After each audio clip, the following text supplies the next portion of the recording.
this spring, like I was hoping.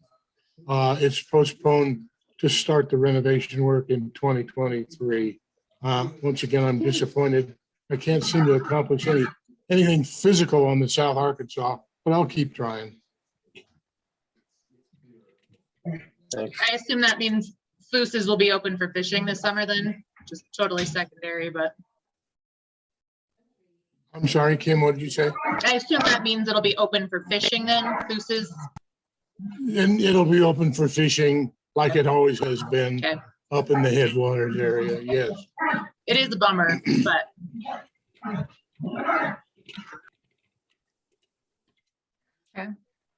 Okay, any other remarks?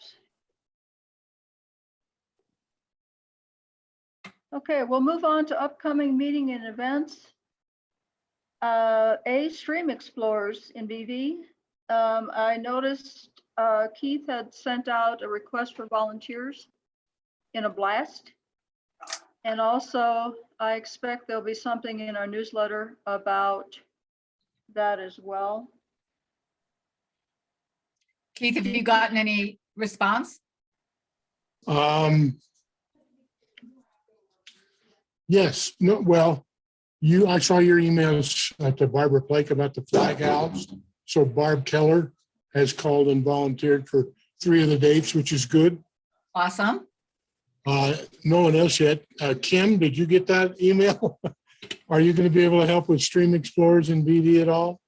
I don't have an answer to that yet. If I'm not working, then I will be there, but I don't necessarily have my work schedule yet. So Okay, if I can be there, I will, because it's one of my favorite things, but we'll see. TBD.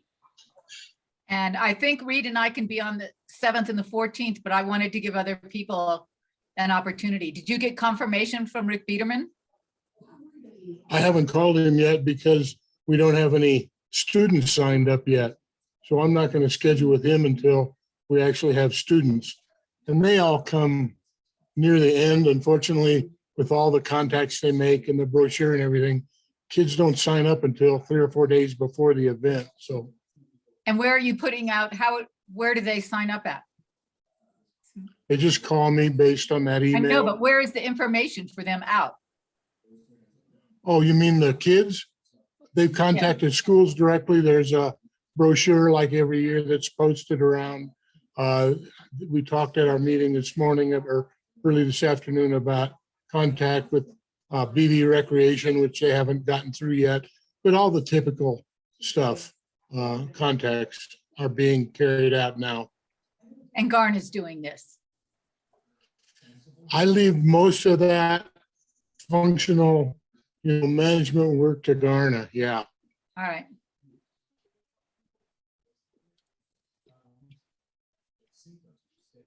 Okay, any other questions on that?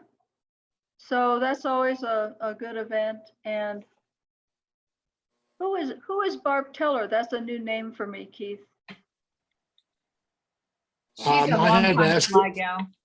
I had to ask her if she was a member, and she said, "Yeah, I'm a Fly Gals person." So I think Karen asked Fly Gals, for participation. So it was a direct result of that, of Karen's outreach. Because there's all these fly gals, have been taking these fly tying classes from Ken Iwamasa, and they're having a bug clinic before that, before conservation, Stream Explorers and conservation camp. So I just told Barb she should send it to them and encourage them. But Yeah, and she's been fishing a bunch with Paula. Yeah, she's a good one to have. That's Good. great. That's great. We've got at least one volunteer coming from that group. Okay, our next item is the Water Basin Forum, April 28th and 29th. They're in Salida at the steam plant. Jean, Reed, Bob, and Bill are all going to be involved there. So we'll look forward to hearing back from them on how it went and what they learned and what a fun event it sounds to be. yeah, there sounds like there's some good presentation. Bobby, how is registration going? You're muted. Hold on. Registration is going awesome. We're probably gonna top 2016, which was the last time we were in Salida.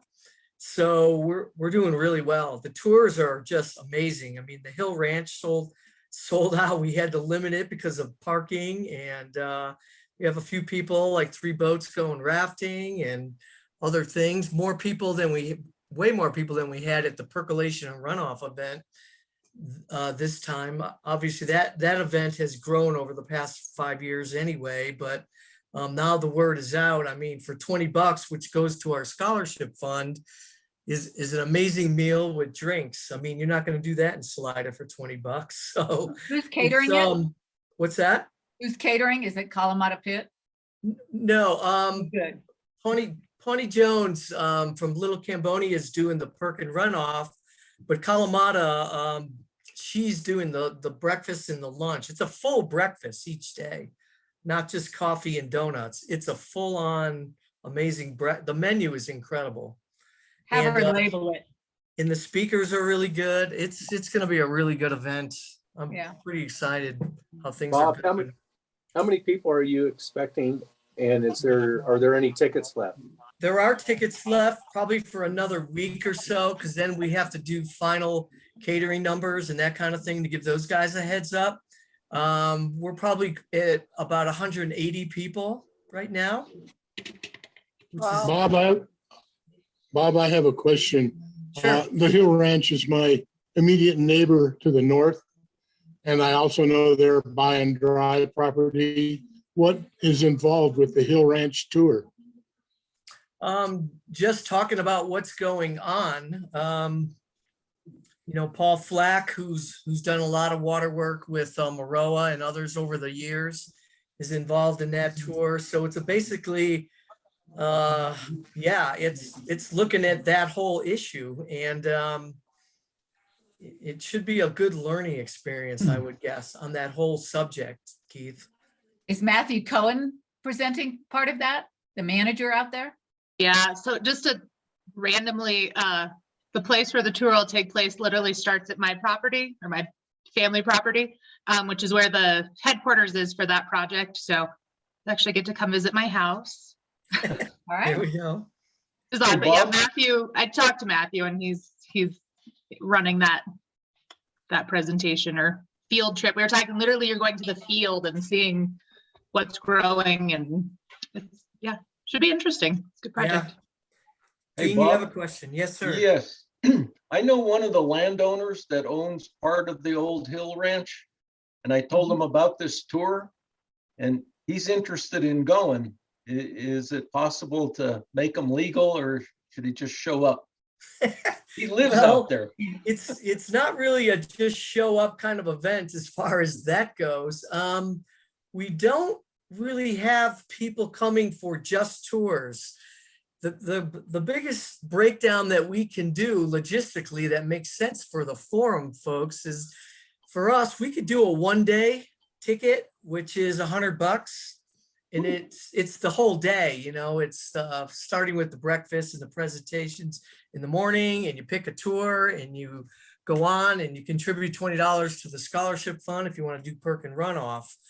But we can't a la carte the whole forum. That would be impossible.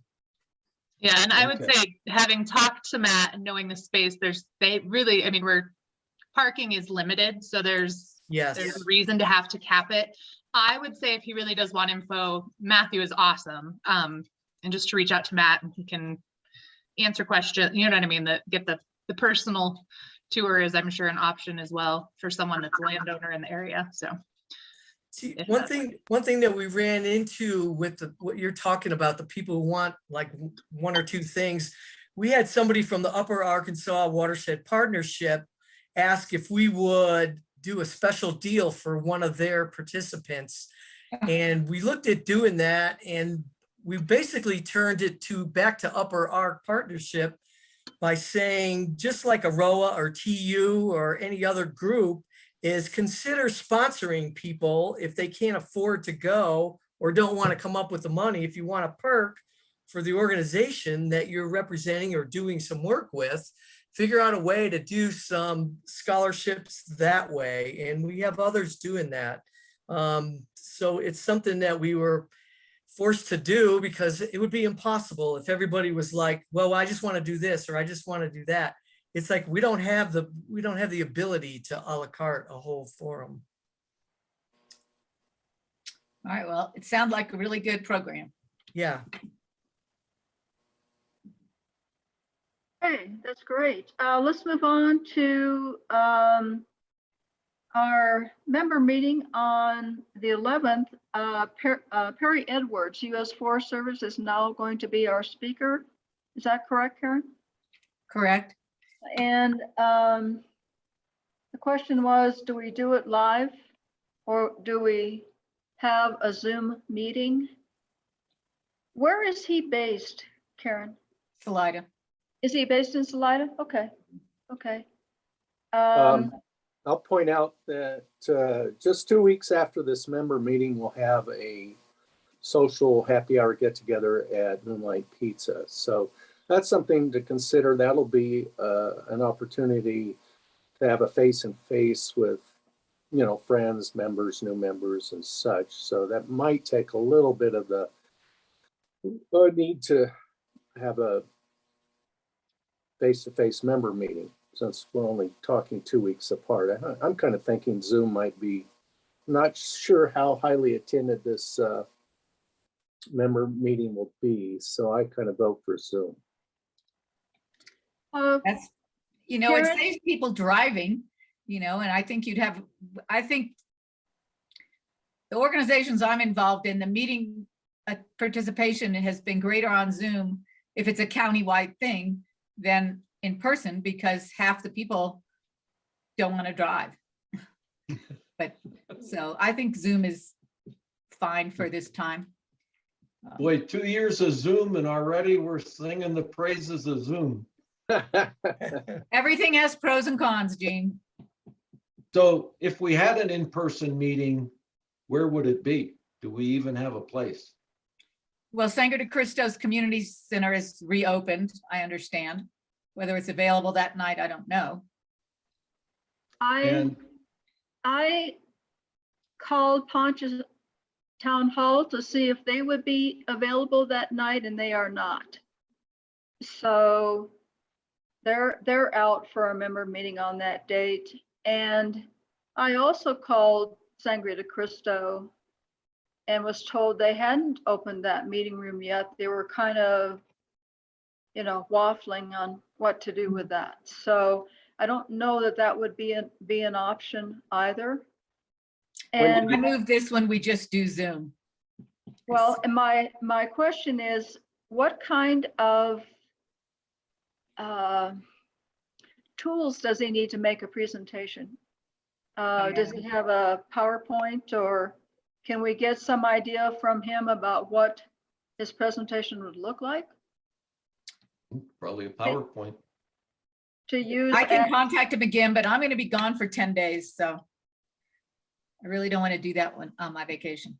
I would think he's really prepared to do Yeah. whatever presentation he's going to do via Zoom from his computer, PowerPoint. He should be dialed in on that. Okay, well, Yeah, if let's, we're having a Zoom meeting, just tell him we're having Zoom, and he's probably done them before. I'm sure. okay, let's go ahead and schedule that as a Zoom meeting. And it looks like, have we set a time for that? I I'm think just starting look- at 6. I don't know, you know, I don't know where Tom ever got this information that member meetings were starting at 6:30. and board Okay, you're meetings were correct. starting at You're 6. correct. Our meeting schedule draft shows 6 o'clock. Right. So I'll set it up as a Zoom for 6 o'clock on that date. And Karen, would you send me his email Yes. address? I'd like to contact him and get a little bit of information. I know Tom Puckle likes to have a little bit of meat to talk about, you know, our speaker and Yeah. what they may be presenting on. So we can do that. Okay, so that'll be a Zoom. Okay, moving on.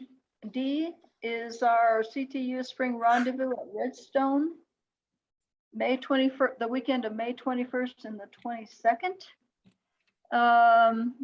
I saw Rick sent out an email that gave a little more detail on that. And it's still open for any board member who would like to participate in that. One of the items in the new budget that we're proposing is a category called Board Development Education. So this would fall under that. That's one of the items I wanted to talk about during the budget. What kind of dollars do we want to throw in our budget for that? This would be the perfect activity to be funded by those dollars. I took a look at the email and it appeared to be a fundraising request from CTU to help support the event. I didn't drill down in it to see what it costs, or I didn't call the Redstone lodging spot to find out what a room I up there did. costs. I did real quickly. Rooms start at 106 for Queens, go up to high range is 153, and then you can find lesser prices at the smaller motels in town. And it starts with the happy hour on Friday night. Okay. And Keith could probably speak to what we've contributed to participants in the past. I think we used to spring for the full registration. Correct. Not for rooms or Correct. food, but that would cover the cost of the registration. We would cover the cost of registration. Is anybody interested in going? Is that the big rendezvous or the board meeting rendezvous? No, that's That's the annual spring. The annual rendezvous. Yeah, where they have all their awards for volunteers of the year and Silver And Trout they- Award. We moved out of the Redstone 4 years ago because it wasn't big enough. It wouldn't accommodate the event. Now they're back. yeah. I don't know why. I mean, it was in Glenwood. I'm just surprised that they're having it at Redstone. And I think it's the CTU board members that this event, but I don't know if this is the real rendezvous. It surprises me. No, it's the real rendezvous. Okay, They're talking about priority rivers, and I think I sent out the kind of the program. Yes, it went out. Something else. and the financial support the chapter has provided in the past is for members who've never attended a rendezvous, Right. not just anyone. Like I wouldn't qualify. Is it only limited to board members? No, I mean, no, it's a good event. I'd like to go, and especially at Redstone because there's a good fishing right next door. The Crystal River. We Well, should let's- have somebody representing the chapter, really. Why don't we put an article about it in the May newsletter and see if we can stir up some interest that way? Okay, Just with a remark that the chapter will pay the registration fees and provide some information about where it is, what the agenda is going to be, and ask to see if anybody is interested. Yeah, maybe use the wording may cover the cost of registration. I'd hate to see a bunch of people respond, but I doubt that would happen. Really should get one of the board members there, and that would suffice. That's something for everyone to consider, and send us an email if you decide you want to attend. Are you okay with having an article in the May newsletter about it?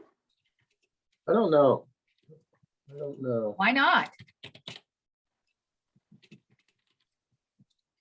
Well, passing the buck from the board to the membership. I think someone from Well, the board. obviously, nobody on the board is very interested right now, except maybe, I guess, you and Keith. And I don't know. Yeah, maybe that's usually around my birthday, and maybe I'll think this over and consider attending. All right, Well, Patricia, that's what you want for your birthday. I will submit an article for the May newsletter on it and see what kind of reaction we get to it. And if we get a lot of people interested, then we can discuss it further and go from there.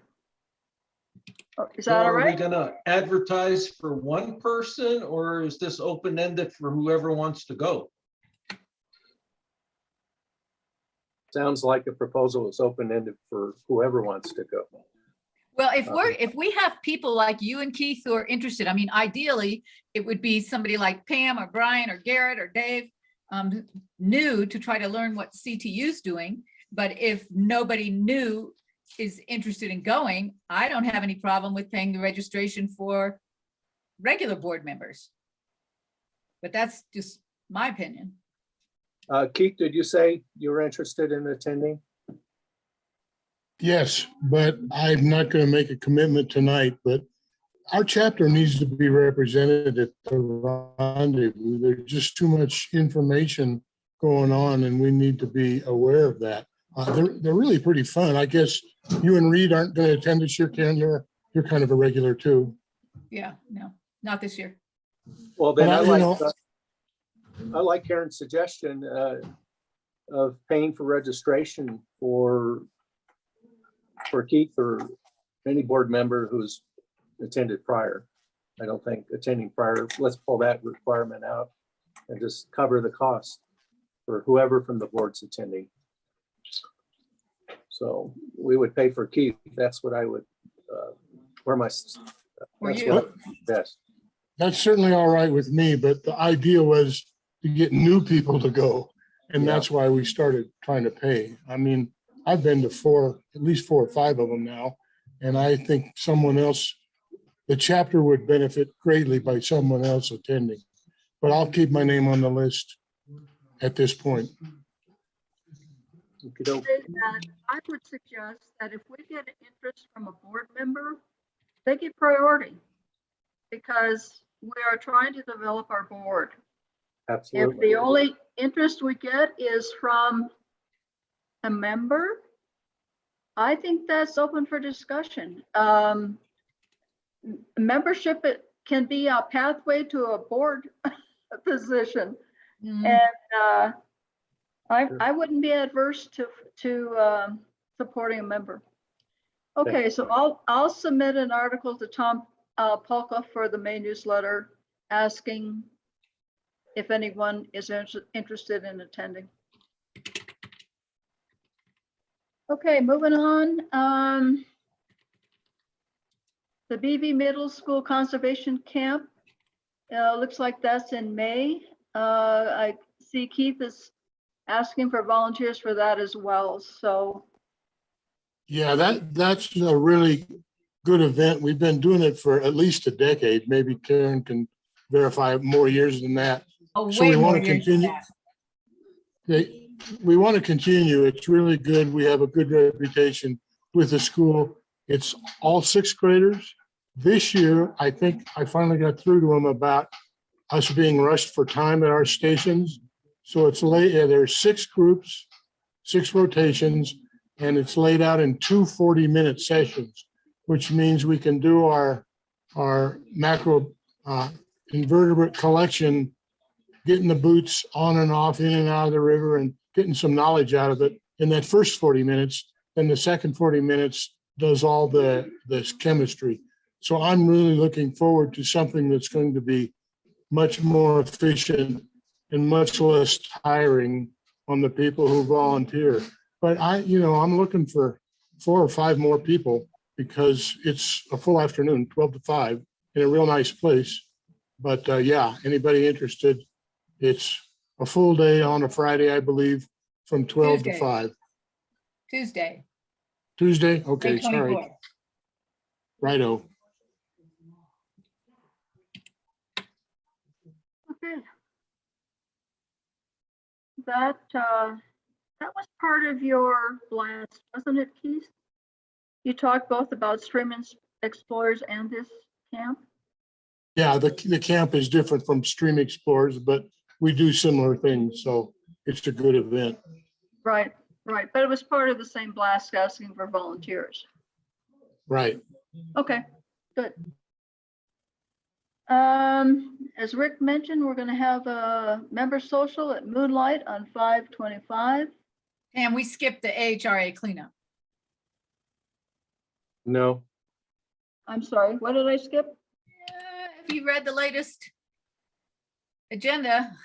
The AHRA River Cleanup and Public Lands Day on May Okay. 21st. My agenda's been not up to date, so I did have that as something to add. And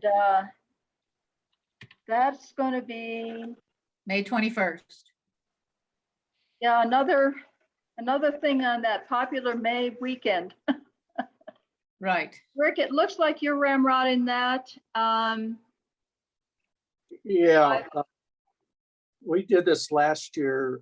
I've been trying to push them to including TU as a major sponsor, but not having much success. We are one of the contributors. Maybe there's 6 of us at a smaller level, but at any rate, we had 3 or 4 or 5 participants from from TU last year. It was out at Vandalier where the drop-off was.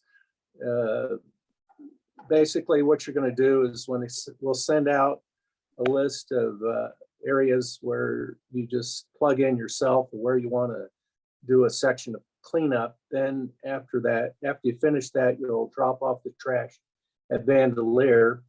And last year it included a free lunch. I think it does this year.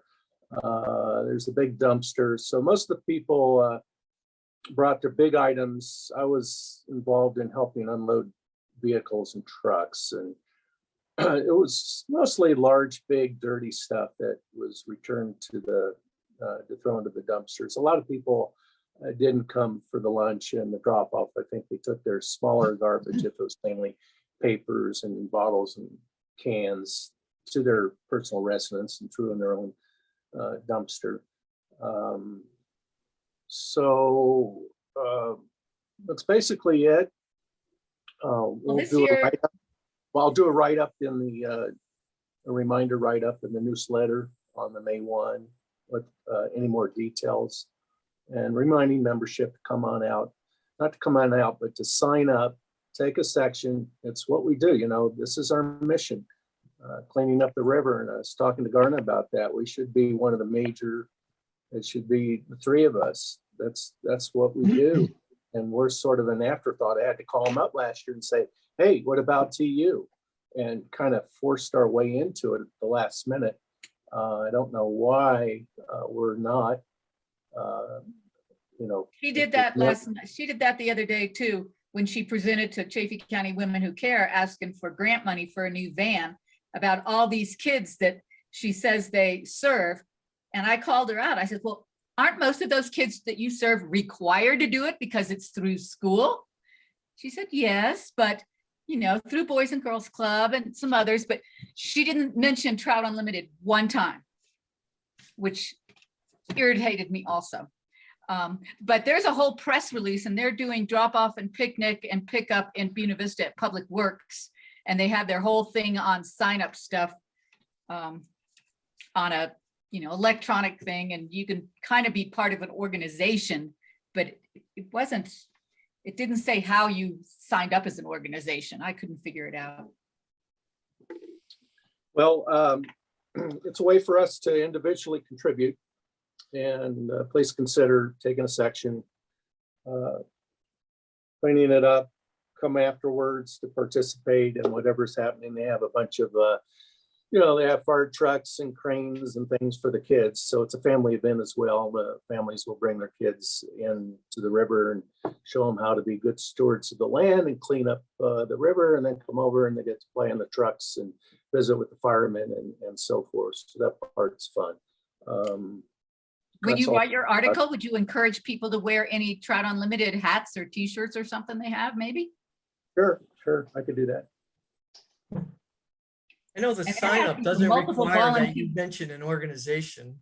What's that?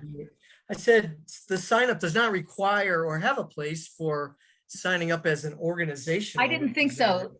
And it tells No, you, I mean, there's multiple people at each site for signups. Yeah, it's an open event in that regard. Thank you, Rick, for pushing that. Sure. I'll take the next one. I guess we're on F. Is that back to Moonlight? Yeah, Okay. If you all recall, we did this last year. It wasn't widely attended, both because of COVID and it was an extremely windy day. I forget how many people we got out. It was still fun this year, and I'll do a write-up on the May 1 article and really push for basically this being our first face-to-face get-together since 2 years ago, I think it was, when we got together at High Side. Or was that last year? It was I can't last remember. year, last The summer. last year? Okay. All right. So first one of the year, or first one in a year. Let's all come out, have some fun, spend some money, eat afterwards. An opportunity, hopefully, that we get some new people, new members to attend. And Brian's opened up his place to us, and we're real grateful of that. And hopefully we get a good turnout. Brian, we're talking what, 4 to 6, so that we don't interfere with your later dinner hour, and we might be kind of leaving when your main group of your main source of evening business comes in around 6:37-ish. What do you think? Yeah, and that's a Wednesday. That's our slowest day of the week, so it really shouldn't be an issue. And I've never attended one of the socials, so if anybody has any suggestions on what it should look like, feel free to email me or let me know. Rick, But yeah, can we have our sandwich sign out for folks and encourage, are you writing an article for the paper also, for the newsletter?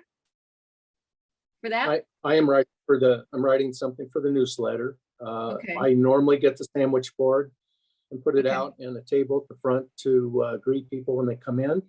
So we'll have name tags, and we'll just try to catch anyone we don't know. And if they're new members, try to, I want all the board to be aware, if you see anyone that you don't recognize, try to introduce yourself and make them feel comfortable, welcome them. I'd like the board to, what we've done in the past has been two different things. On crummy weather days, it's been inside, and we've all gathered there around at tables. And if the weather's nice, we're outside. It could be a combination of those two. It could be whatever Brian and I decide is the best way to go. He's got the big doors that open up, so you can be inside and it's sort of outside as well. The idea is to circulate, not plop yourself down, staying at the same table the whole time and not circulating, especially since we're not necessarily there to eat. It's more of a social. I'd love to have people order pies and whatever sort of at the tail end of it, but do whatever you want. Certainly enjoy beer and margaritas and whatever throughout the whole thing, but just try to make a point to move around. If you do sit down, get up, go over, introduce yourself. I know we're all going to want to see each other, our old friends, and we'll spend a lot of time visiting with old friends, and that's great too, because it's been a year since we've done this. So let's have fun, and let's pull in any new people that we notice there. Are we Yeah, no. bringing our currently made name tags? Or are people just gonna write on more paper? Yeah, that, I'll address that in a later thing, but yes, we're just gonna, the membership committee decided that it's best just let's use paper name tags. I'll have magic markers. People can just write their names, stick them on. The board, please wear yours. You have nice name tags. Everyone should have one now, and Jean's made them. Yeah, I have name tags for the new board members. Good, so we'll have, so Jean, you'll bring those and we'll have those there for our 3 new members. Good. So that's basically the plan. If anyone can think of any way to make it fun, door prizes, Yeah, let's have a whatever, door prize. contact me or Brian and let's, let's maybe we can, yeah. Free pizza or someone to the 5th person that walks through the door, or I don't know, whatever. We probably still have some hats. We have a few, not many. Yeah, we have a few. Okay. We don't have much swag left, I think. Yeah, and mainly that stuff I'd rather say for new people. I know. I think Right. our board and members don't need it. In my president's box, I have a few hats left, maybe 4 or 5, a couple of maps as well, that can be used if we need them. A few years back when I talked with Steve Craig, he suggested having member meeting quizzes, mostly for new people, but anybody could do it. And if you answered the quizzes correctly, then you got the prize, and that was good for engaging people. It would seem like Moonlight Pizza would be a good social, casual opportunity to introduce something like that. Just a suggestion. Or we can give out coupons, tickets with numbers and pick 2 or 3 ticket winners for 2 or 3 prizes. Maybe again, back to free gift certificate from Moonlight, Brian, and some swag, hat or whatever, Yeah, we can definitely throw in some stuff, no problem. t-shirts, In whatever. Moonlight swag. Moonlight swag. Why don't we do that? And I'll write something general in the write-up. Maybe that will encourage people to come out and attend. People always like to come out to stuff if there's a prizes or something, a giveaway or so forth. Yeah. Um, Pam, do It's we still what- have some CTU swag left from Not much. last year's gala? I have, My God. I haven't received the mugs yet from the latest gala, but I do have 6 CTU Camelback tumblers Yeah. from the last gala that Do one of we- those, couple of those. Yeah, let's do that stuff like that. Pam, send me a list of anything we can use for swag and anyone else. And Brian and I will get together and come up with some stuff to encourage people to come out. So invite everyone. Let's fill the place for 2 hours and have a great happy hour and meet and greet in person. Okay, that sounds like fun. Let's go, so Rick, you're saying to contact you if you have any swag items to become Yes. part of the, okay. Moving on, I have CPW project dates. Pam will follow up with Alex to get. I did send Alex Townsend an email. He is working up a project schedule, which he hopes to have done by the end of this month. So once we have that, we can start scheduling some projects for CPW. Along that same line, I did get from Alex a PDF of his PowerPoint presentation from his meeting. So that is also out on our site now, along with the recording of the meeting. So if you're just interested in his presentation, you should be able to see that out there now. It's working. I watched it last night, actually, again. I wanted to get some of the, some of the numbers from the survey, a little more detail that I kind of glossed over or missed the first time around. So Did you notice the PDF, Rick? What was the PDF of? It's a PDF of his PowerPoint presentation. So I saw all the things of his What would that be chart. under? Because I was just there. Is it separate from the general link to the meeting? No, it should be, they're somewhat linked. Okay, yeah. So I didn't see that, I don't think. What I saw basically was exactly what we saw on our screen at the meeting last month. Okay. You have to click Oh. read more. And then underneath it, it just says PowerPoint Okay. presentation. Well, that way you don't have to watch the whole hour-long Right. presentation. Just sort of looking for the charts that I was after. I should have, yeah, that would have been better for me. Then listening to, he had a cold and he was coughing a lot, poor guy. Yeah, he was under the weather. Okay, the next item is the local auction for Eisenberger's books, gear, plus other equipment and donated stuff. I don't know that that's been scheduled. I did see an Just email. happened. No, Yeah. So Tom Polka ran, and it ended tonight, an online auction that was more of his putting together of things that he had and some friends had, but it didn't include of all of Dick's stuff. He didn't want, I don't know where he was coming from, his decision to, but he did it all himself. He threw it out there. I think he's up to $700. It all came in the last 2 days.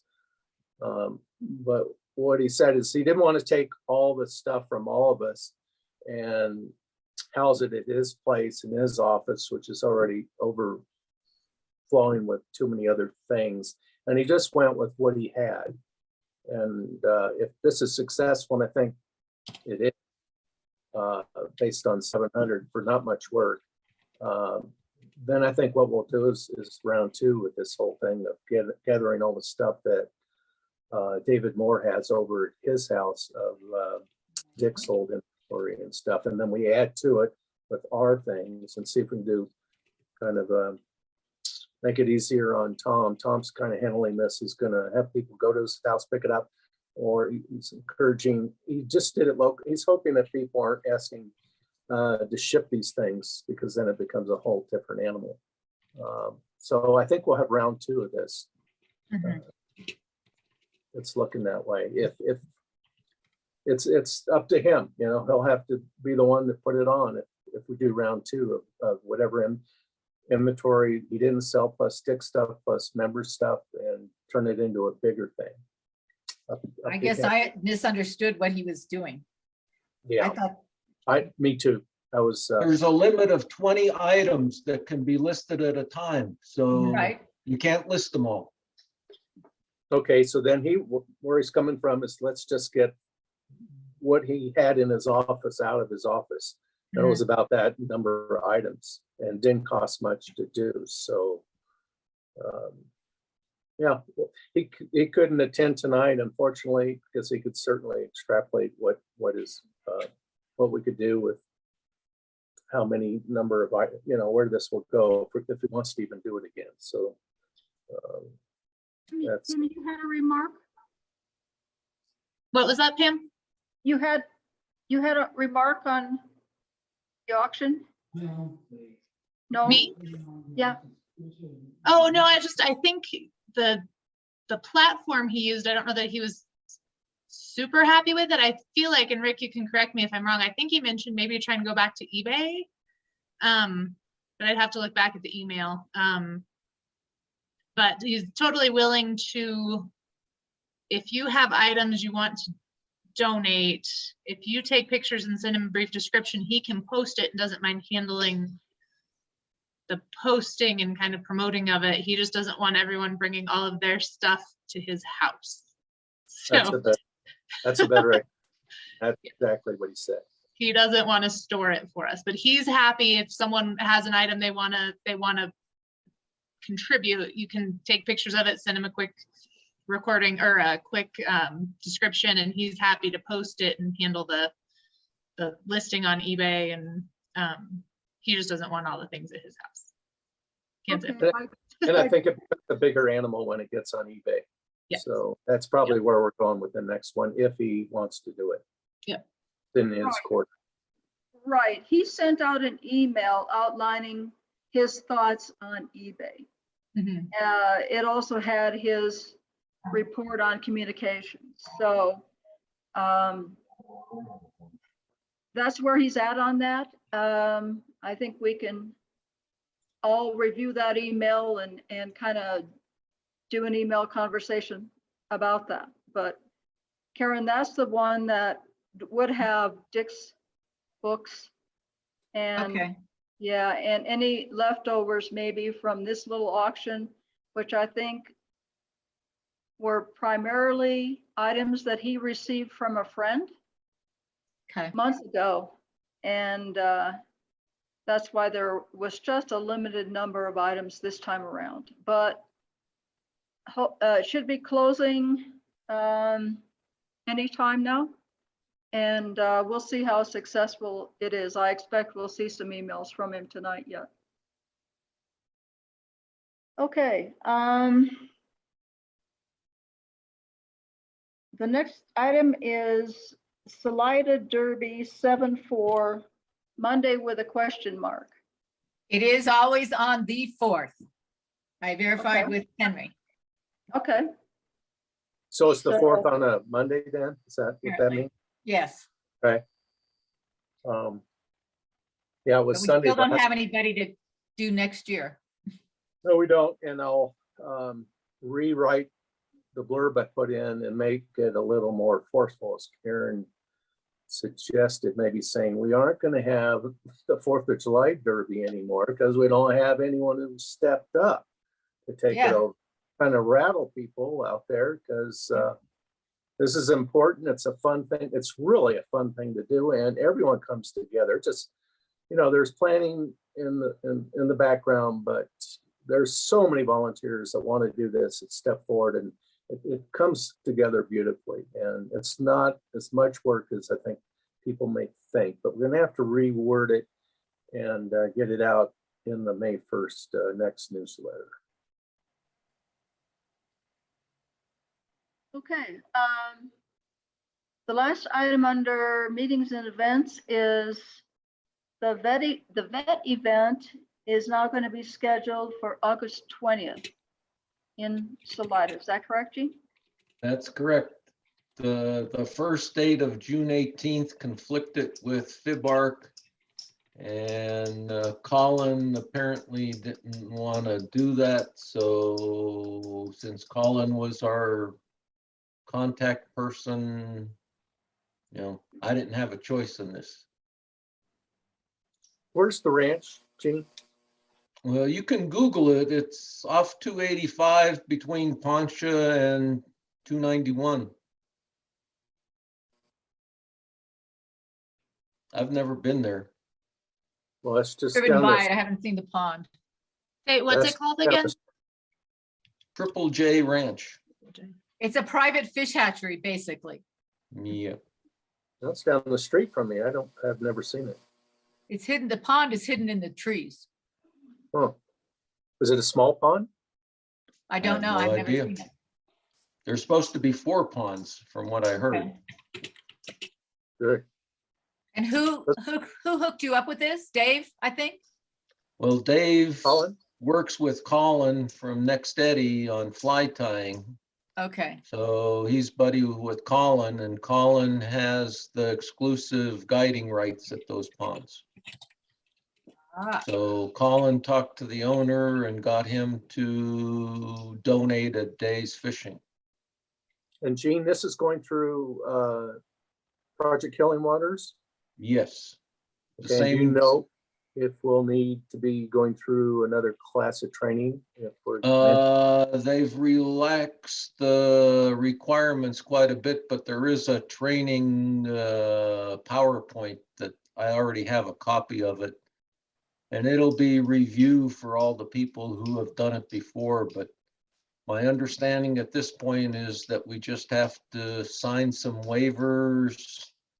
And you have to be in their system. They have a system for signing up. So you need to be in their system. And then once you're in the system, they cover your liability for anything happening. And we just have to review that PowerPoint to become familiar with the key points of how to handle the vets. Because we're most likely to get vets with some form of PTSD, some kind of trauma.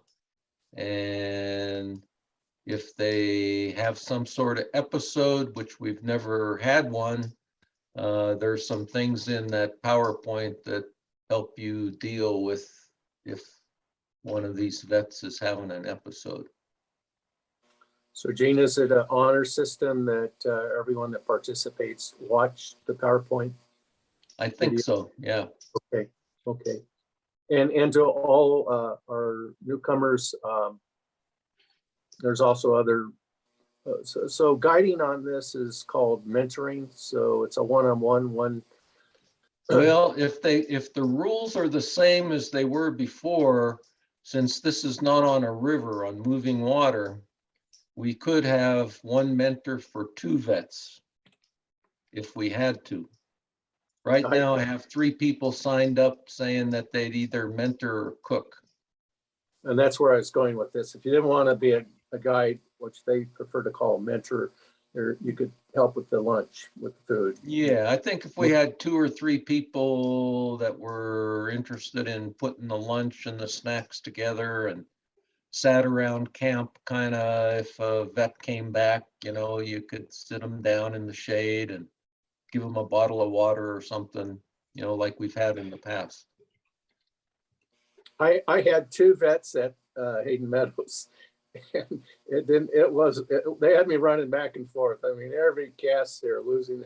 I could not tie fast enough, and someone came along and took one of my vets. Yeah, it's best if there's one-on-one. So yeah, so it's a lot of it's a great experience. So I encourage everyone to try to sign up to do this. You'll get a lot out of it. I mean, the vets get a ton out of it. Without these kind of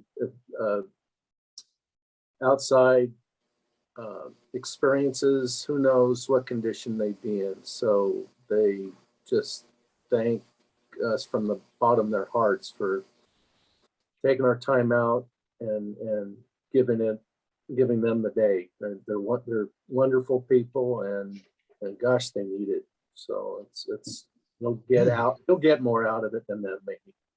yeah, all the events that I've been involved with, everybody had a good time. The cooks, the mentors, the participants, the people from Project Healing Waters that come along to chaperone. There hasn't been a bad experience in the whole thing. So Gene, you'll write something up in the newsletter or do a blast when we get a little closer for a call? Yeah, well, it already came out in the last newsletter and I got 3 volunteers right away. But it's kind of far in the future, so I think let it ride till it gets a little closer. The only thing I would suggest is you send Tom Palka that date and ask him to put it on our event schedule. Oh, okay. It's not on there already. Maybe it isn't. I don't know. I Go to the website and check it out. Okay, let's move on. Reports. Bull Moose.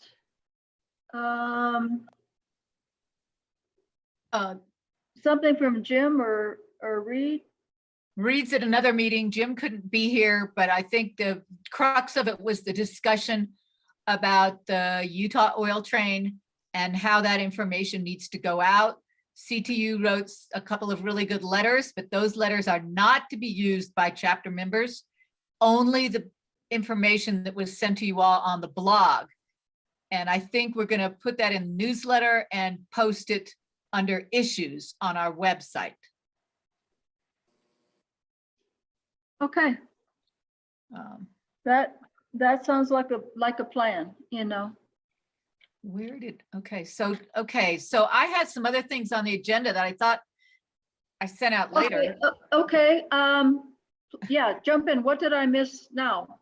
The picnic. Because we already have the Poncha Town Hall, we have a deposit, right, from last year? And I Yes. just picked out July 31st, because that was a date I could come. But, I have a question about the picnic. okay, Has it always been on a Saturday? it doesn't, it varies.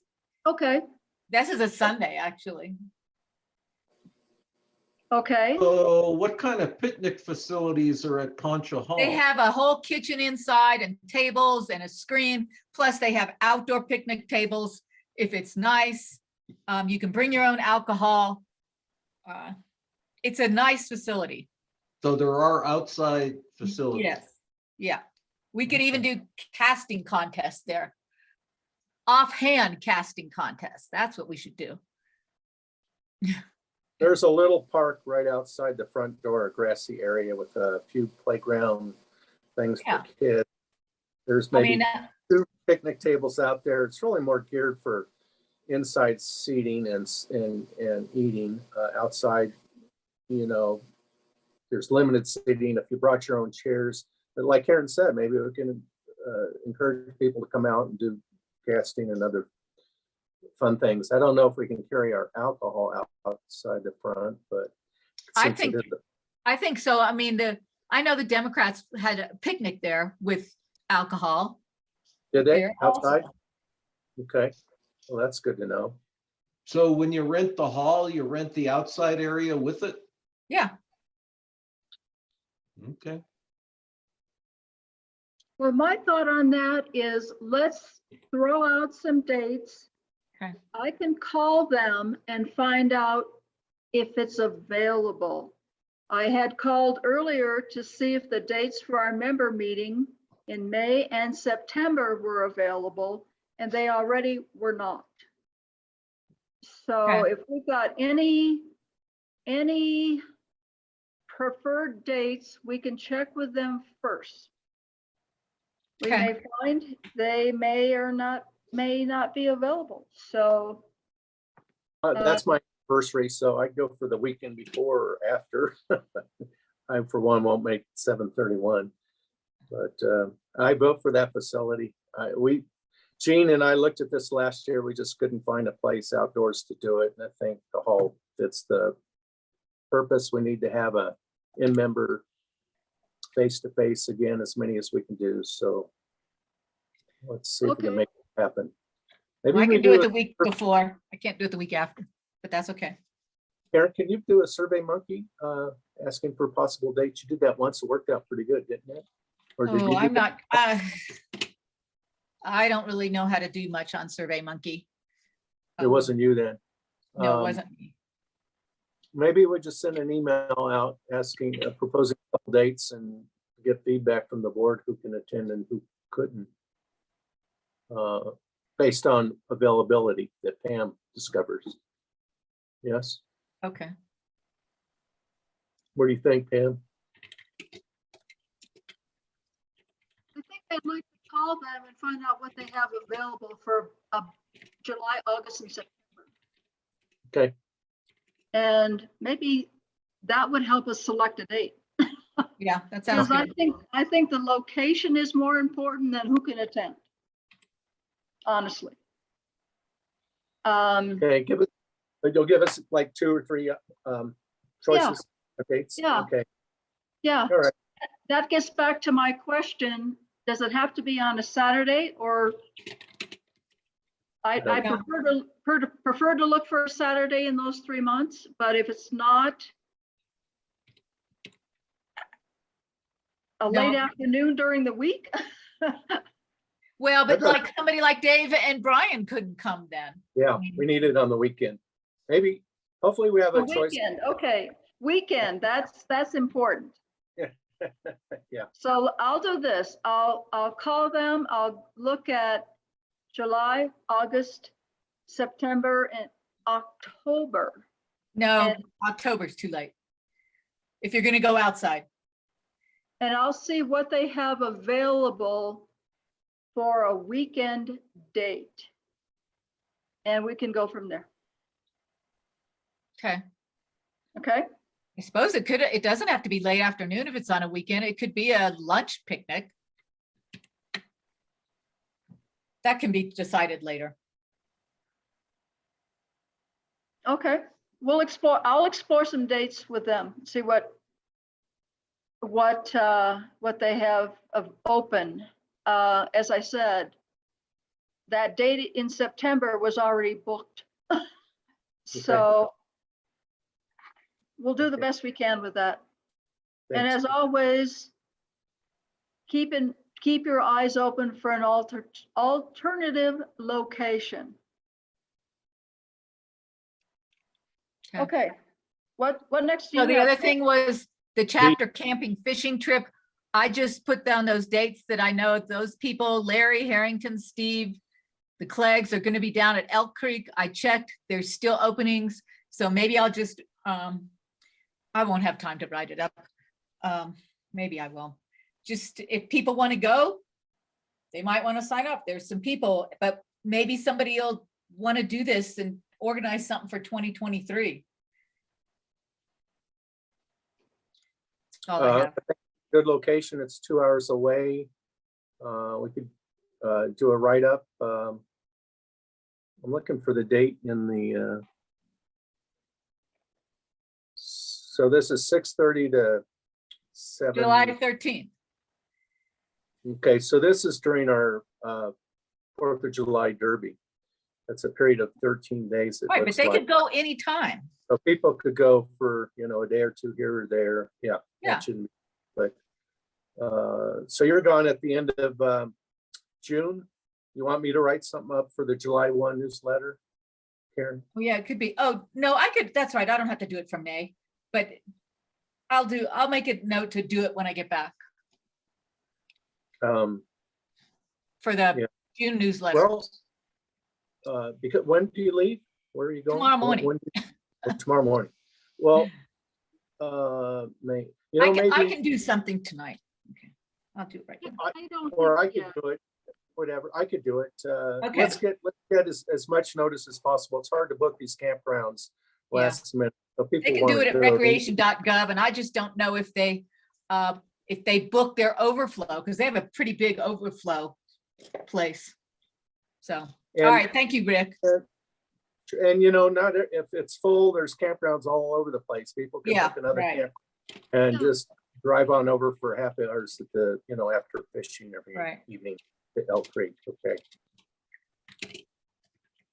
I printed off the last, your yesterday agenda, Karen. We're kind of jumping around. I think most people, if they printed it off, we should be at B, gala ticket winners, Pam. Has anyone No, got? actually, okay, I know well, this was the latest one because I felt like the budget discussion actually should have gone up, that new, And that's under new business B, and we're which I still. moved way up before, I right printed after the last- event. Well, I don't think send the- out an agenda days ahead if it's not a final. It never said final, Gene, and when I send a draft agenda, hardly anybody responds to anything that I send out, so. So she sent out one yesterday, and that's the one I'm going on, which is a little longer than the first one. And it's a little different format, but I'm just trying All to right, keep Pam up. whatever. Okay.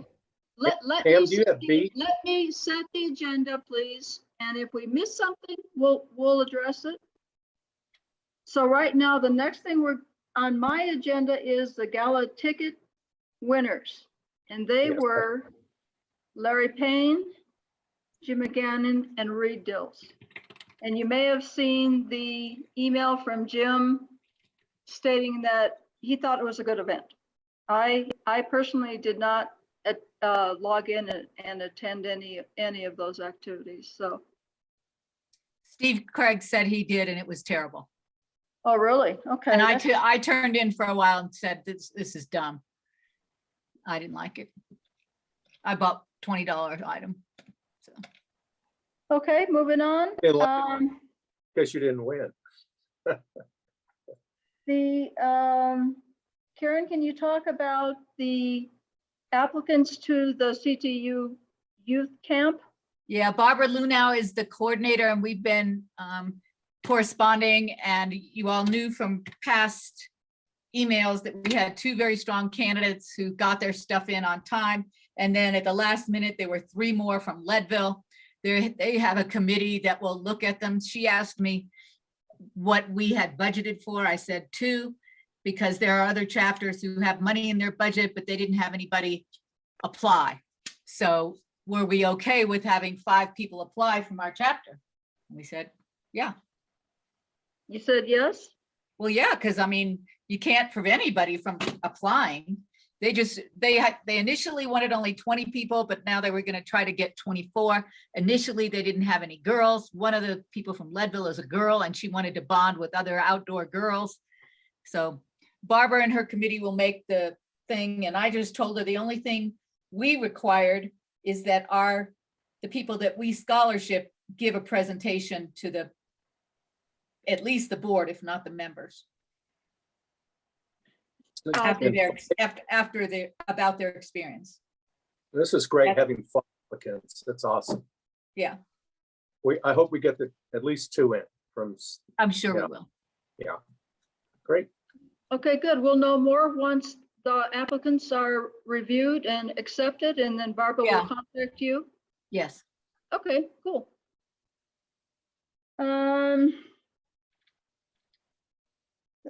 Dee had talked about the March member meeting. Needing names of members for our accounting purposes. For actual events, need the names of volunteers. So So, that's just a reminder from Karen. right. We need that for we need the names for the year in review, but we need the numbers for the annual report. Right. Okay. Updated policy list. I sent out an email to the board members on March 7th that listed the policies that I had looked at and gathered up to update our site with our existing policies. The only response and question came back from Jean about whether we really needed a policy listed at that location to discuss our scholarship program. I don't know the answer to that. Jean, what were you thinking there? This has been a while ago, but it seemed like it was in the instructions for applying for a scholarship, and then it said, see our website for our policy. Right. I guess my comment would be, why don't we just copy the important things right in the info on applying for the scholarship instead of sending them to our website? But on our Well- website, there is a thing about scholarships. So yeah, that's where it should all be. Right. I don't see a policy is needed for that. I mean, because the scholarship committee always selects the candidates, screens the candidates. We budget for it, but that's really not a policy, it's a activity. So I would be inclined to dump anything called a scholarship policy. So just a little background, being on the scholarship committee myself, Barbara sends out notices to a group of college deans in the schools in Colorado. And what they do is they canvass their school and applicable people that are studying the types of subject matter that we would endorse, and then have those students directly send their application to Barbara, who is the chair of the committee. She also runs an ad in the local paper asking for applicants. So it all funnels to Barbara and the committee, and the students required to send in letters of recommendations and so on and so forth. So she does the screening, sends it off to the committee members, who then vote on whether they want to award scholarships to the applicants. And a little background with COVID, student, you know, the whole thing with colleges, students sort of skipped a semester or two for various reasons and didn't go back to school. So we didn't have, and that's not the only reason, but we just had no applicants last year. So I don't think we need to involve the website, as Pam suggested, with any material on scholarships, since the committee vets that and handles it. Well, I agree with Pam. I don't think it needs to be a policy, because there is already information about how you are eligible on the website under scholarships as to what we do. And Barbara is the link. So, yeah, I think you're right, Rick. We don't have to do a whole lot more. Yeah, I don't believe that there are any other policies, we're talking board policies here that are outstanding. So I'm going to ask Tom to update our site with the policy on code of conduct, CTU contributions, chapter finances oversight, cold water resource fund, and support or endorsement of issues, and call those our policies. What was the second one? CTU contribution. Okay, thank you. Okay. Thank you for doing that, Pam. Yes. Yeah, Cleaning that. and then that's done. Moving on.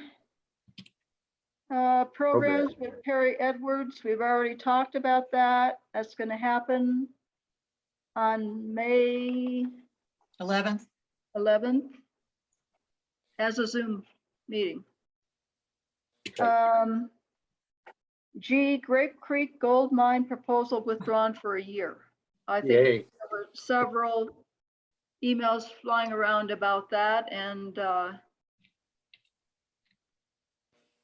that's something Great I'm sure news. Bob can update us on as needed. Pam, one other thing under programs, we did agree to do, Bobby and I worked with this since I think we're the committee. Chris Dirkson's going to do the September member meeting on small stream fishing, but and then we've got, you know, a board year in review in November and a board meeting in December, but we don't have any programs for 2023 yet. You have that on your agenda, Karen, Chris Dirksen for September. Yep. Yeah, good. Also on that Grape Creek mine, the Zephyr mine, I believe it's been held, it's going to take them at least 2 years to be able to reapply and get their act together. That's the earliest I heard that they were going to reapply. There's so much work for them to do. I think they go away. Yeah, that's a it's real gonna cost strong them so much money. possibility. Mhm. Yeah, let's hope for that. That's Okay. great. Then we get into our new business.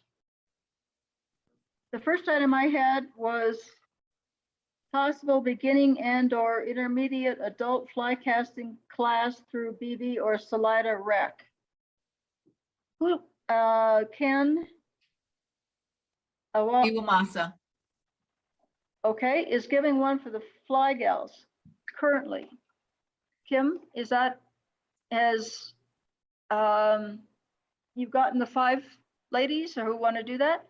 Yes, and they actually had so much interest. Ken has gone ahead and added a second class that is also already full of 5 additional ladies. So there's been a ton of interest and still turning folks down. So Is that years $100 a pop?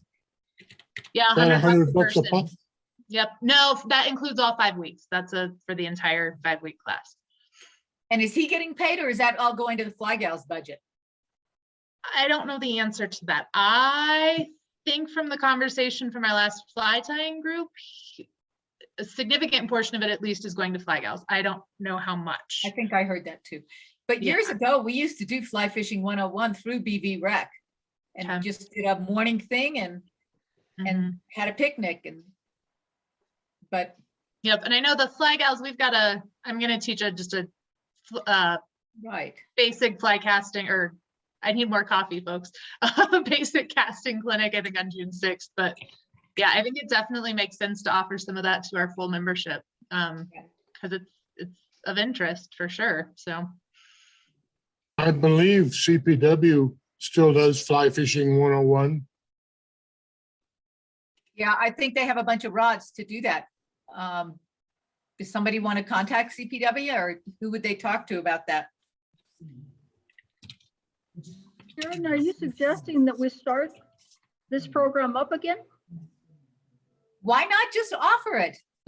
I mean, if we can get some people, if CPW will do it, because there's a whole lot of new people in the county who are interested in fishing and not just women. So, you know, just an idea.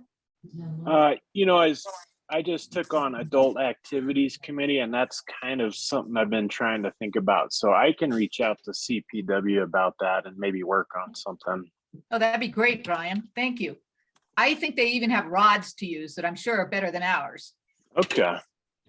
And Alex can probably help you, and maybe Pam can find out who to contact there. Alex Townsend. Yeah. Okay. I Yeah, I'll believe work on that. a couple, 3 years ago, however far back it needs to go, Garna wrote a grant, got a big grant, had to spend the money, so they bought a bunch of rods. They still have a few. These are the ones similar to what we've been awarding at the end of Stream Explorers. But I believe CPW has some of those rods too. So those are quote unquote our rods, but they should have plenty of equipment to teach. Okay, I think that it's a very popular class, and it would fall neatly under adult activities events as something for our male members to do. I hope that we want to be all inclusive with our events as a chapter, you know, something for kids, something for women, something for men. And that's why the creation of adult activities events is a new category this year in our budget and is funded at just a $200, $250 number just as a placeholder.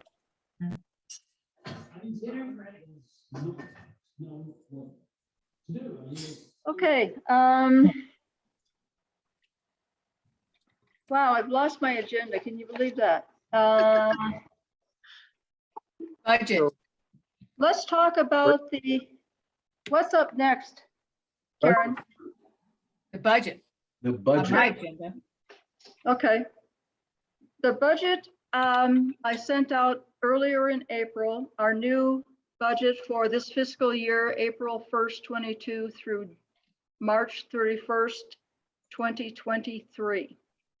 It's only slightly higher than our last year's budget. And it was based and developed through conversations with committee leads, historical expenses, and information that came through the budget committee. We reviewed it as a committee and made suggestions to it. So I'm going to try and, I don't know that I sent it out. I got absolutely no questions about it until today. And Rick was questioning the amount of dollars budgeted for direct mail fundraising. And it did drop a few dollars in that category. And the reasoning behind that, Rick, was we haven't done a direct mail ask of our membership for a couple of years. We're finding that, or I'm seeing, and I speak for myself, I'm seeing we get a tremendous response through blasts, through a year-end ask in a newsletter. I honestly don't see where we will, going forward, ever send a letter to every member asking for a donation. So I dropped those budget categories a little bit. They're still pretty significant. There's like $500 in there for direct mail fundraising if we want to do that. I don't know that we've had that discussion, and I don't think we need that discussion tonight. I'd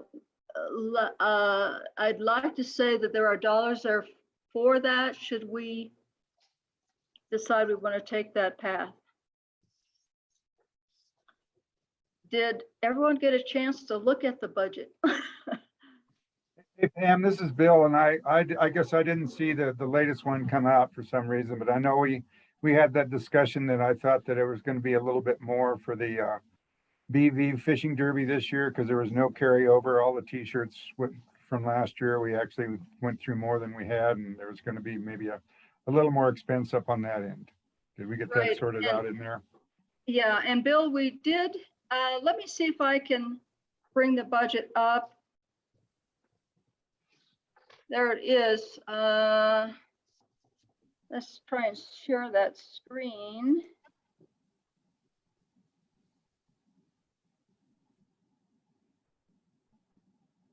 There we go. Okay, we did increase the fishing derby budget, Bill, per your recommendation, and in Henry's. So it's now $3,000 for both derbies, which is an increase of about 500 over last year. If you look at this, in yellow, I've highlighted that new category, board education / development. I would like some input on what kind of a budget number can we throw in there tonight? Just so we show that we're interested in board development because it is extremely important to our survival.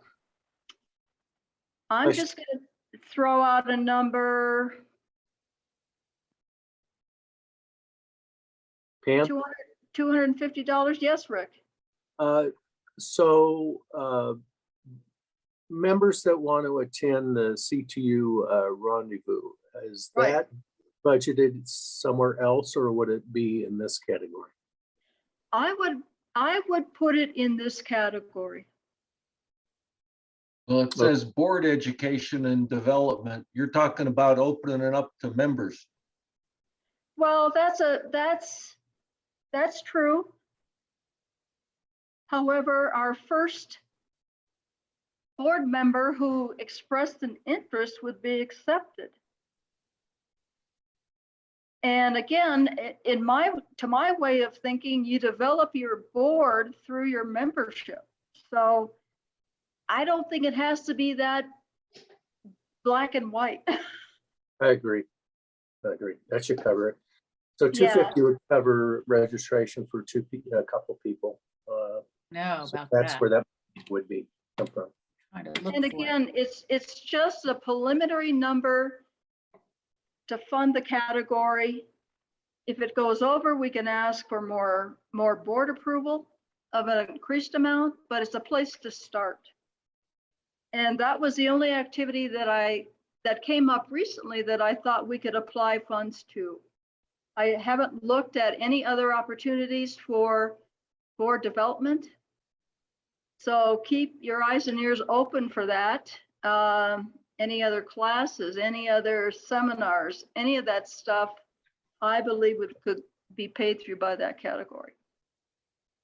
And I might add, CTU has quarterly meetings and they have, it's a full day and they try to get to Salida 1 out of their 4 meetings.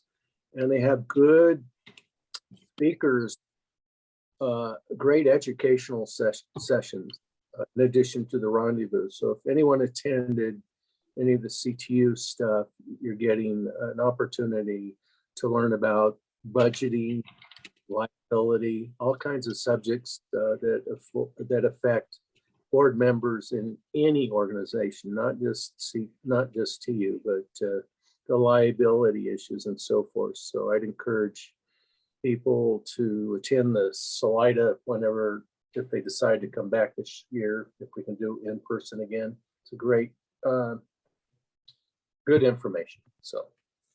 Okay, that's all so I've got. what I'm going to do here is I'm going to plug in $250 in that category. So FYI, Pam, the registration for Redstone is $120 per person for the weekend for both sessions. So we might want to up it a little if there's registration for the winter or fall CTU board meetings to reimburse people for travel. I don't know if we have a separate thing for that. But we haven't had to use that because we've been Zooming. Yeah, see that, yeah, that's kind of the rub there. Okay, let's bump it up to 500. That would be my Only if- suggestion. Yeah, and I think Okay. that's one of those, we can kind of keep an eye on it as the year goes, and we continue to see new opportunities, can think about. And there's no cost for quarterly CTU meetings. Anyone can go. Right, That's- and again, this is just a placeholder, but we do want to get this budget approved tonight so we can say, yes, we've budgeted dollars for board development and Okay. education. Okay, the other new category in here, and I think this is a number that I talked with Brian about and his committee, the $200 for adult activities / events.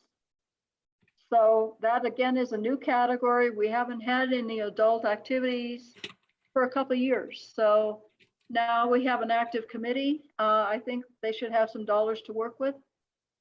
So a starting number of $200.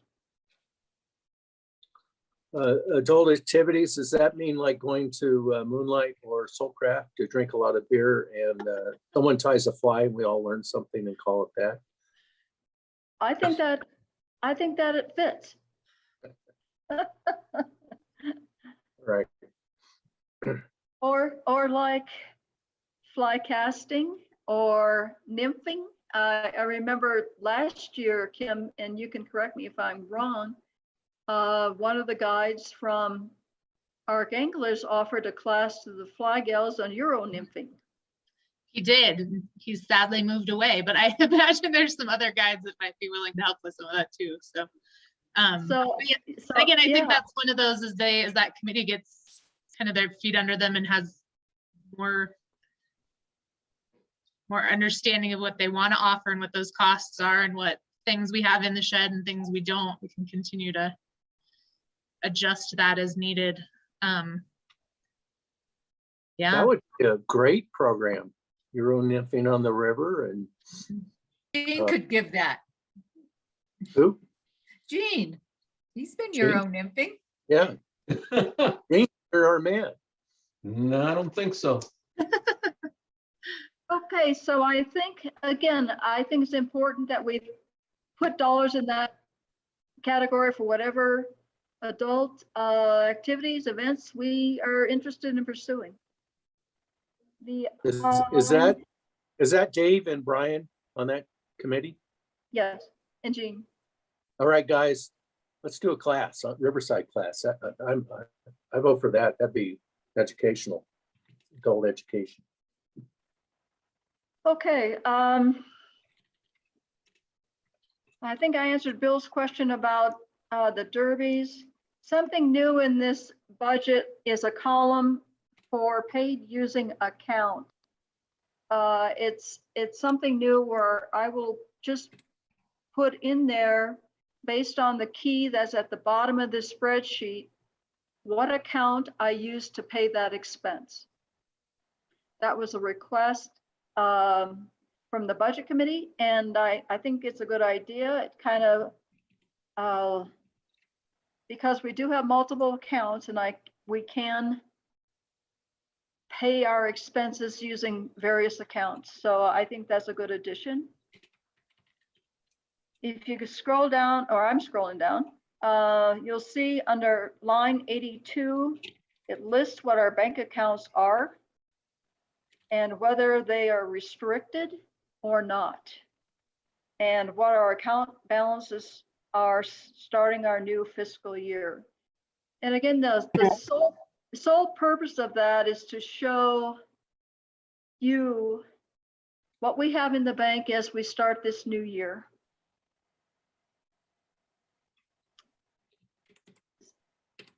Questions? I think you've done an awesome job on this. I do too. Thank you. If you want a little more insight into what's in that number, look at those red comment symbols in the cells, and it will tell you a little bit more about that category. So if there are no further questions on this budget, I would like the board to, I don't know if I can make my own motion. No. I'll make a motion to approve the budget. I second that. Rick seconds. Thank you, Bill and Rick. Thank you for all that time and effort, Pam. You're welcome. Okay, and one more. You better- Are we gonna vote? Gotta call Pam, the we need to roll. vote on it. Oh, I'm sorry. And do we have a quorum? Yeah, We have 9. All in favor? aye. Aye. Aye. Anyone opposed? The motion to approve the 2022-2023 budget passes. All right. Great. Okay, And that didn't take much time. It's because you did such a good job to start. Already put in the time, yeah.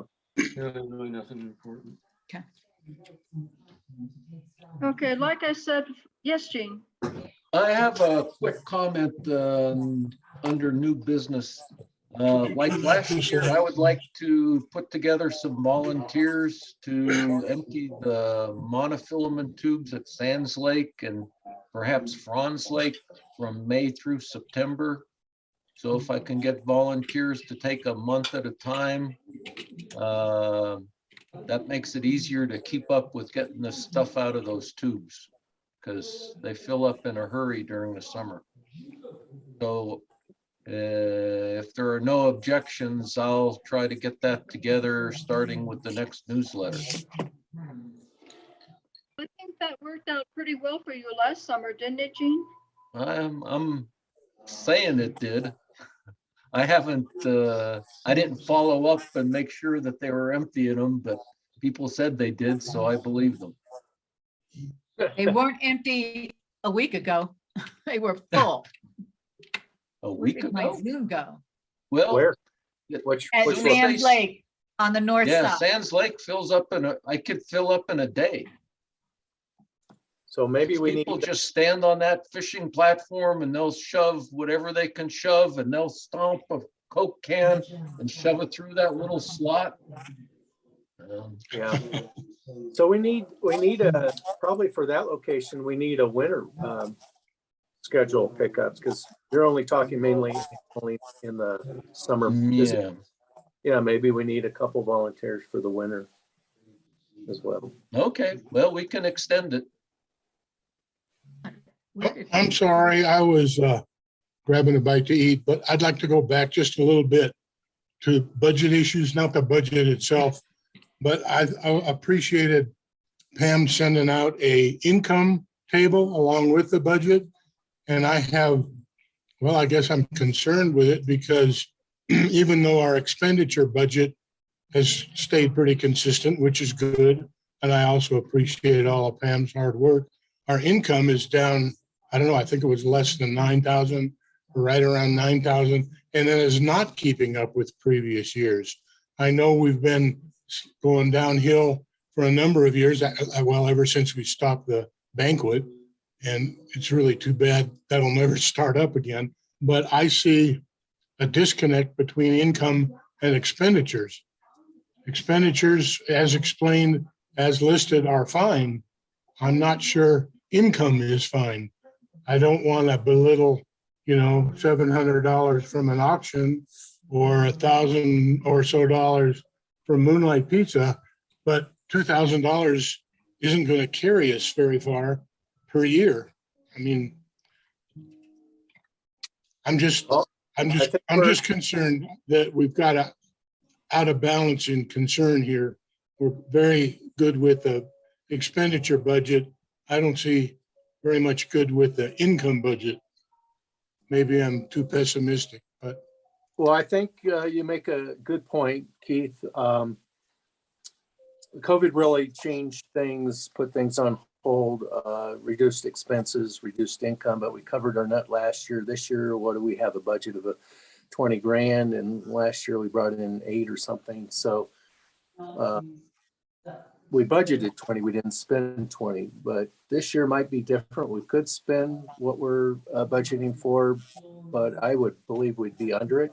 We do need to raise our fundraising, and we just did a brief direct mail ask to members. We did not go to businesses this year. I think we need to get back to our direct ask to businesses that you were so involved in.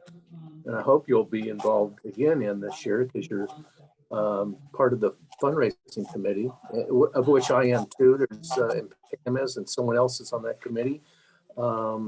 We need to get together and decide what that committee needs to have a meeting and decide what we're doing in addition to what we did last year. Because I think we need to add something beyond what we did last year. And maybe we need to, but I think that could be done at a committee meeting and not tonight, because you do raise an issue that, or a question that we need to increase fundraising to meet this budget. Maybe we're back to the raffle, which you put together, which was extremely successful. And maybe it's time to do that. It's been what, 2 years? Was it 2 years ago? We did the raffle last. I'm not good at dates and times, something like that. And I appreciate your saying it was successful. I was pretty surprised myself. That really isn't as big as our banquet was. That was closer to 30. I'm not sure we can ever do that, but I will definitely attend the meeting and talk about big number asks to businesses. I prepared that case study that was very successful. I think that year I did direct asks, it was close, it was somewhere between 10 and 12 out of about 6 or 8 asks. So that, I think that's something that we need to do again. I just didn't want to do it by myself. So if our finance committee can kind of, divide up those asks, because even though I've been successful at it, it's no fun. I'm not comfortable walking in to ask some guy for $2,000. It's just hard to do. But I think those kind of hard things need to be considered as part of our, fundraising. I wasn't about a month ago, I think the local chapter of Backcountry Hunters and Anglers, I'm not sure what their events was, but they grossed 120,000. Salida Sunrise Rotary held that, I guess it was a home show just a few weeks ago. and they brought in 30,000. We need to find something like that again, and I'm not sure. It's hard. It's really hard, but yeah, thanks for recognizing that. Well, I'm on the the fundraising committee as well. So what I'll do is I'll be in contact with the members on that committee, and we'll set up a meeting to talk about fundraising for this year. Have you Sounds guys good. looked at other chapters and what they're doing? I know I used to spend a lot of time with the Cheyenne Mountain chapter, and they seem like they do a raffle every single year. And I think it goes pretty well. So I don't know. Isn't that what we can mimic, is what other chapters do and what works the best And, for this type of group? and, Do you and know, Bob, Yeah. that works the best, Bob? I think it's Pikes Peak chapter does a yearly raffle, and the package is almost always the same. I think there might be a gun in there, a rifle Yeah, as well. It's always the As a same. fishing equipment. But I don't know how successful that is. That would be my question. Do people really do that year after year and earn them $30,000? The NRA does, but they get it all donated. Yeah. I mean, it's a simple question to ask, the board members or the treasurers of the other chapters. well, we did a raffle I'm guessing 2 years ago, and CTU put it out on their website. So we had lots of people who bought tickets for the raffle from around the state, but most of them were from Denver and Colorado Springs. I think those two cities equal what we got locally. And I think we netted 8,000 or 9,000, which I thought was, for the first time, an extremely great response. I think, Keith, I think you said at one time you were just shocked at how well it did. And you put it together quickly, and it was successful. If you add 8 or 9 grand to a direct ask of 3 or 4 or a half dozen local businesses, the Walmarts and the big money, combined with a direct ask and the other little small ways we generate money, we meet our budget. Easily. Okay. The raffle total was $12,020. I don't think we had a lot of expense out of that. So it was pretty close to 12,000 net. Oh, netted more than 9. Okay, 12. So Yeah. we're more than halfway there. On the But raffle. yeah, but that, fortunately, Tom Palco was involved with that extensively. So he took care of all of the online computer stuff. I did the tickets and helped him track the mailing, and I secured all 10 of those donations for the raffle. I think that's part of the key. I think that worked well because there are about half trips involved with that list of 10. And I just, I also think that it needs to be done in the spring to be successful, especially if you have a lot of trips. Now, the one that Tom's doing is different from that, but that's not going to earn $12,000, I don't think. Well, and Can we I, discuss this at the fundraising meeting, and you can come back to us as what you, Okay, leave it for the fundraising meeting. yeah, it's something maybe though to consider, and I'm not on the fundraising committee, but I'm wondering, like, you look at, oh, I know. I'll keep that in mind, Karen.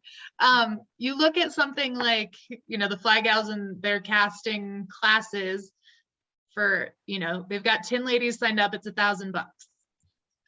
If there's some of those adult activity things that could be also turned into more of a fundraising piece, and I don't know if that's, that fly fishing 101 concept where you have a full day of, how to tie knots. And I feel like Fly Gals kind of did something similar to that a couple of years ago. And I don't know that that's your one event for the year, but the education piece is big right now. And there's a lot of new folks getting into fly fishing. And I don't know, just that potential for some fundraising through an educational piece. So something maybe to mush together.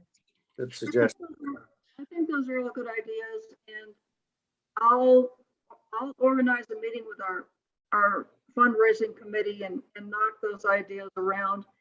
If you've got any ideas, if you're not a member of the committee, just send it to myself or Rick, and we can incorporate that. So that is a subject of another Zoom call.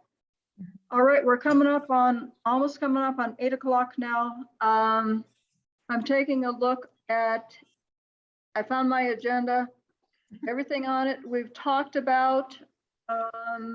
Did I miss anything, Karen? Yes, two things. Okay, Membership is the second to the last, and then Fly Gals, which we sort of touched on. Membership, real briefly.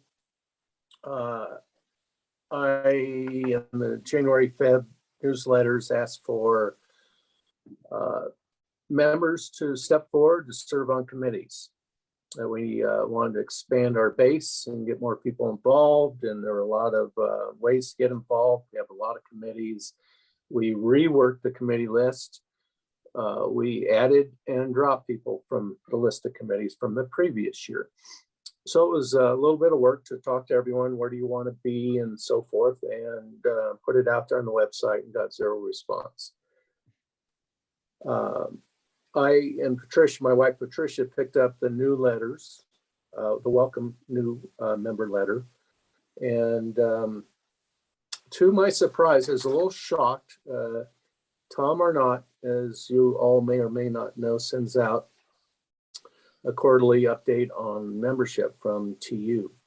And in it lists new members coming into the club, people that have transferred in, people who have lapsed on the renewals, and another category of people who have lapsed on the renewals over 6 months. So I have been sending for the last year and a half, letters out to the lapsed members, and we've been getting a lot of people to renew, and it's been successful. With new members, we had an old letter. I looked at it. I asked Tom Arnott, hey, what have we been doing? And he says, well, I'm not sure. I haven't been sending it out, maybe Eric. And I read the letter, and then I looked at the quarterly report that Tom Arnott sends.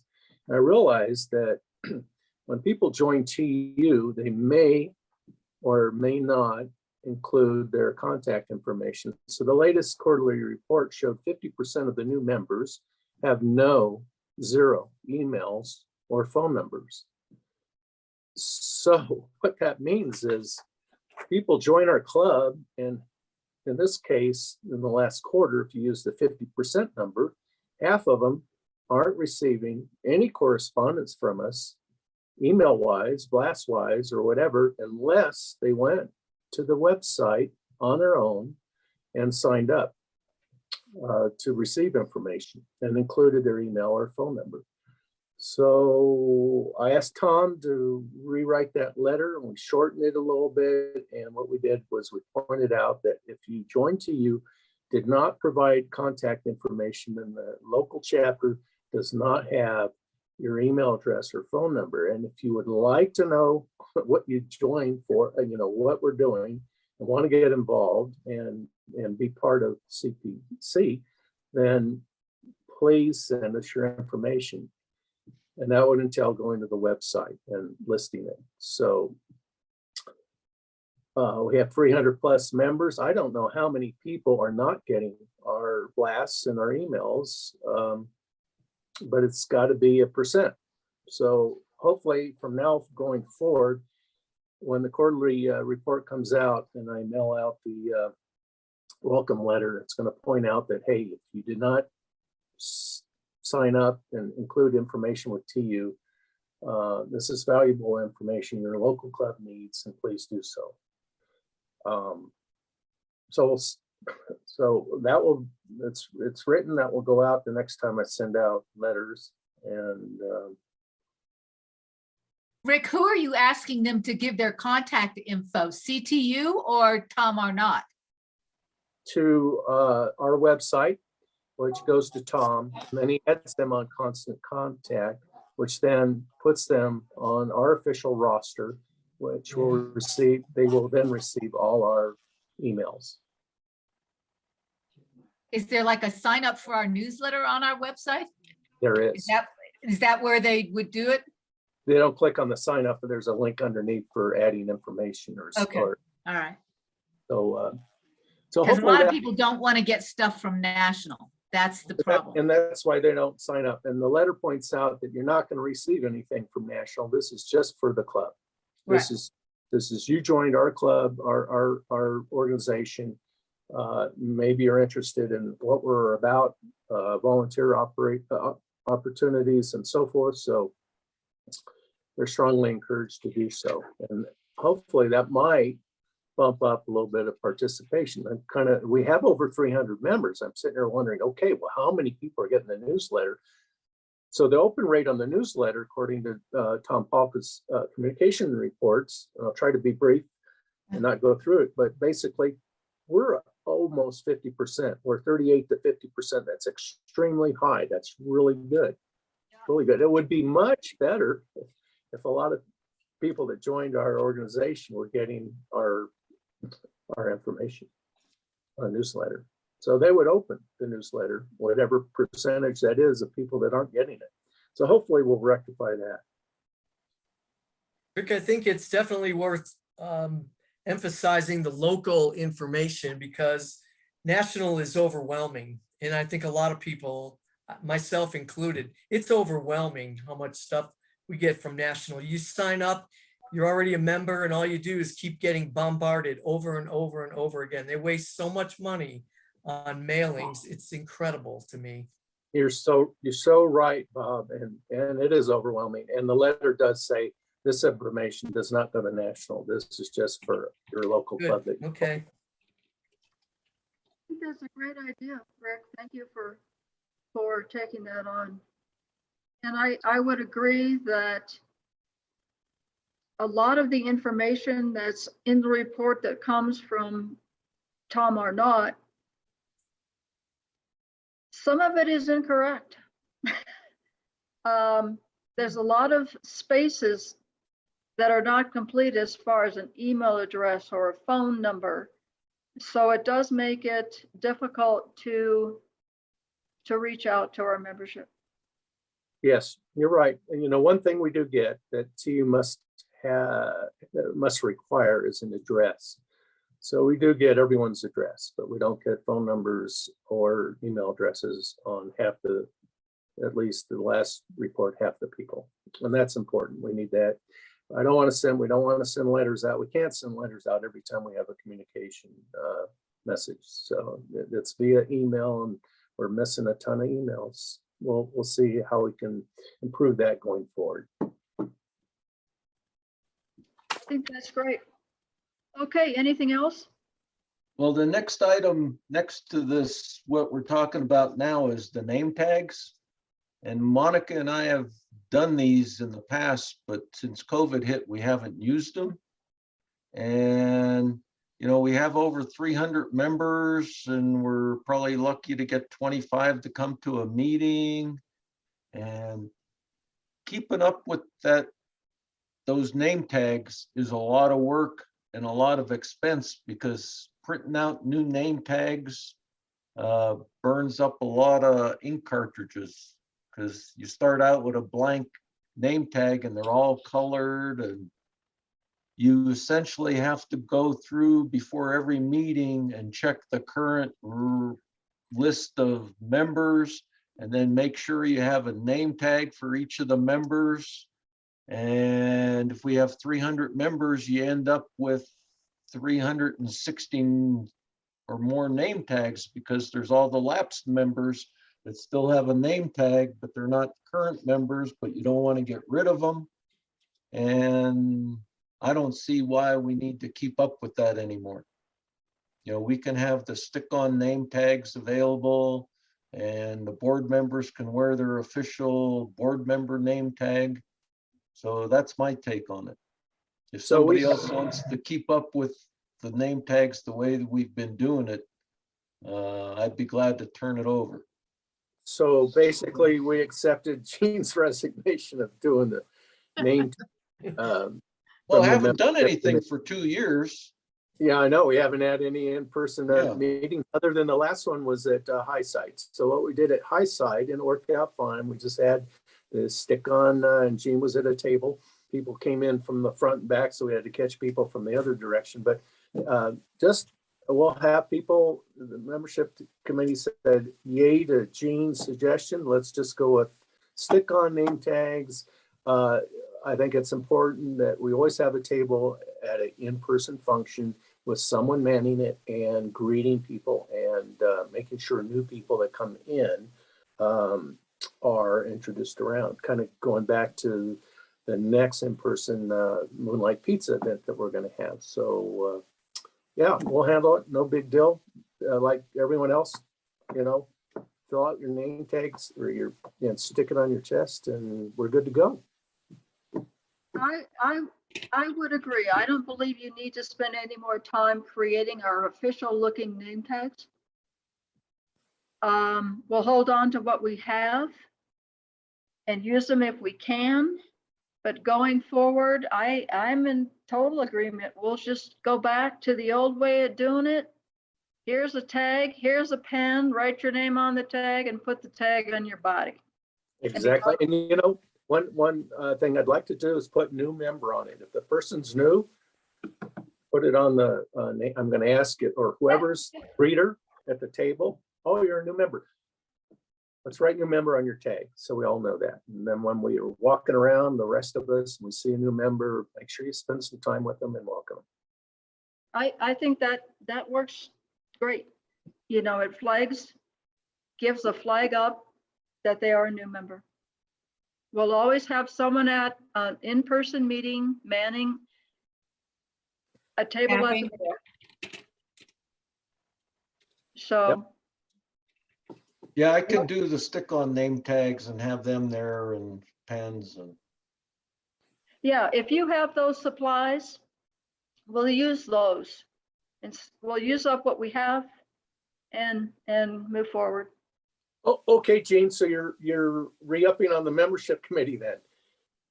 Well, I'll keep doing the stick on name tags, Okay. but I don't want to do the printed ones. Good. Okay, All right. that works. Okay, are we done here?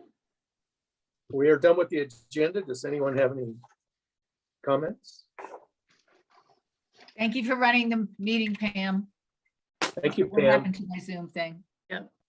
Karen, there's a note here about Jen Ripple. Did you want to talk about Jen tonight or not worry about it? No, we'll put it on programs for later. Okay, cool. Thank you. All right, everyone. Well, Thank you. Thank you very much. I'll stop the recording and end the meeting and have a good weekend. Yay. Thank Okay. you. Thank Yep. you, everyone. Bye-bye. Good night. Good, everyone. See you guys. Send me your hours.